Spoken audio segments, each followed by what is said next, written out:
All right, hey fellow babies, welcome to Pachter Factor live on SIFTD.net. We are hopefully you're watching as a Patreon patron. If so, thank you so much for your support. If you're a subscriber at YouTube, thank you. You're getting this stuff real time. You don't have to wait. It will be not live if you're not a subscriber. Please try to remember to link your Amazon Prime account to your Twitch Prime account, and that'll help us get paid. It costs you nothing. You are sticking it to Amazon. You pay nothing. You're already paid for that. And Amazon is willing to pay us because you have been thoughtful enough to remember to link those accounts. So thank you if you can do that. We're going to talk on Pachter Factor Live about Ubisoft, its pre-announcement, its incel problem, its underperformance on Star Wars Outlaws, and its delay of Assassin's Creed Shadows. So Ubisoft pre-announced, and not that you guys actually care about financials, but I'm gonna educate you anyway.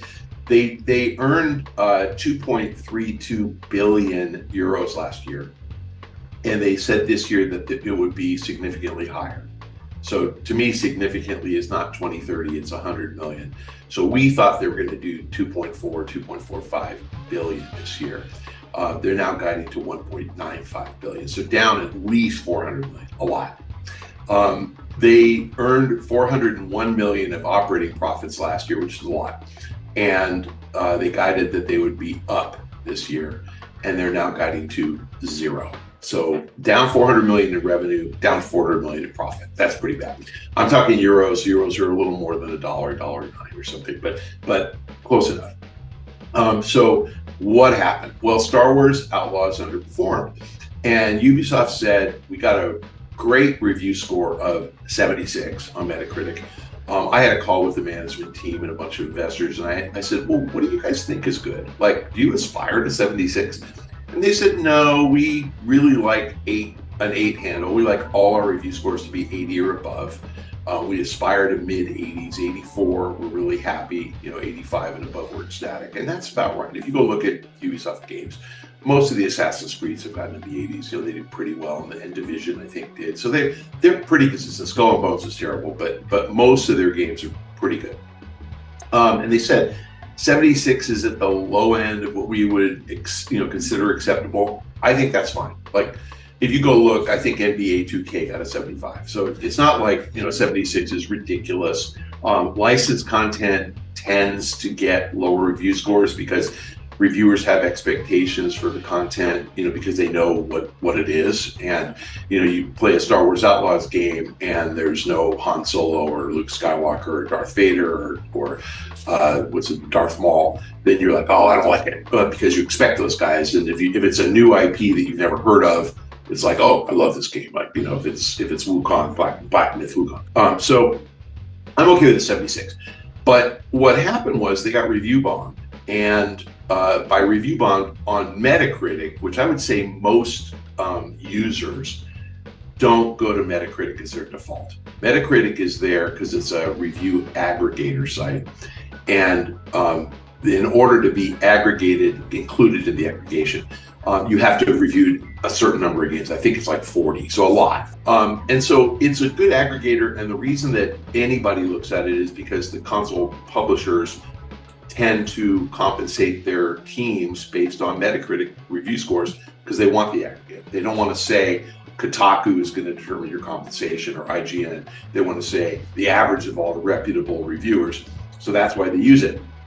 If you're a user, you can leave a review on PlayStation.com. You can on your dashboard. You can download the game, play it, and review it. You can do it at Kotaku. You can do it at JimSterling.com. You can do it at IGN. So normally when you look at Metacritic user review scores, the number is really small. I looked it up for NBA 2K, and I want to say it came out like the same day as Star Wars, and it was like 34 reviews, literally some number like that. It might be 38 now, almost none. And if you went to Star Wars Outlaws, it was 2,000. So what's going on? Well, back in 2013-14, and I always forget who started this and who finished this, but there was a Battlefield game, there was a Call of Duty game. And one of the two companies, EA or Activision, and I really don't remember which one it was, told its employees, go bash the other game so our game sells better. And so you can look up the Battlefield back in 13 and 14 and the Call of Duty back in 13 and 14. And the early reviews were like a bunch of zeros for both games. I mean, this really happened. And as soon as the companies recognized that somebody's bombing our review scores, our user review scores, they told their employees, go onto our site and give our review and give us 10s, and go on their site and give them 0s. So both guys did it. And if you look it up, you can see the dates of the reviews. You'll see where the 0s are. That'll tell you who started it and who finished it. But anyway, so those games, they're Call of Duty and Battlefield, so they got 80s, from Metacritic, and they got like 5s for reviews because half were 0s and half were 10s. And I'm exaggerating to make the point that happens. They got trolled. It wasn't because they did anything wrong. It's just because the companies thought it was funny and decided to bomb the other guy so they get an advantage. And so I've seen it before. And the review numbers then were like 1,000. And I mean, you can look right now for 2013 and 14, there were 1,000 reviews. That was an unusual number. That's how we knew that it was something going on. So this Assassin's Creed thing with 2,000 reviews, I'm not Assassin's Creed, Star Wars Outlaws with 1,000 reviews, 2,000 reviews, crazy.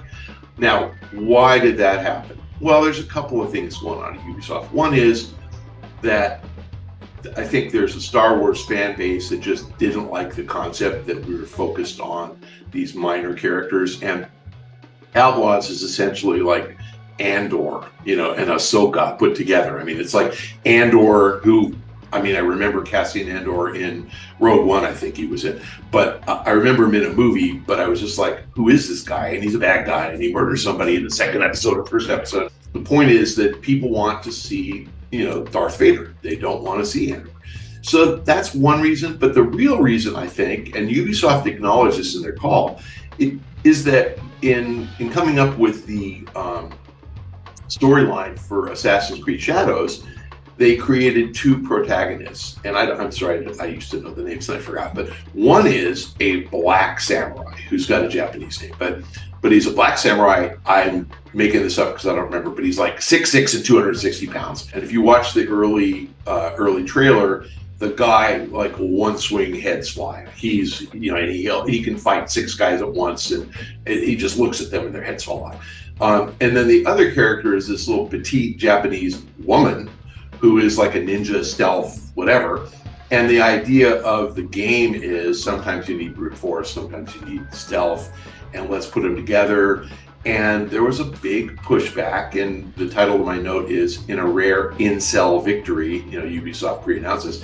The incels hate that. Who would be outraged that a woman is the heroine of a game?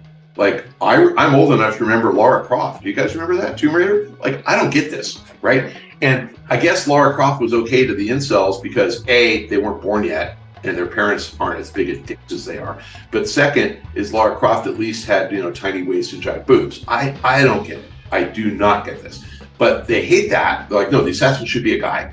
And they hate that there's a black samurai, which apparently is historically accurate. So Ubisoft got a lot of grief from that community, and I think that the next game that came out after the Assassin's Creed announcement was Star Wars Outlaws. So I think these incels went and just review bombed Star Wars Outlaws and trolled them. And Ubisoft pointed out to me that the Metacritic review scores had a disproportionately large percentage of 0 scores. Now think about this. You play a game, it's not broken. It actually works. And the characters move the way they're supposed to, and the weapons work, and the travel works, and you see the things you're supposed to see, and you hate it. You give it a 5. That's an F. 50 is an F. You don't give it a 0. So the zeros are pretty unusual. But Ubi pointed out to me that PlayStation.com and EA.com require you to have downloaded the game, to purchase it in order to review it. And there are no zeros, none. And the review scores from users are much higher on both. And I haven't looked, I'm just taking Ubi at its word.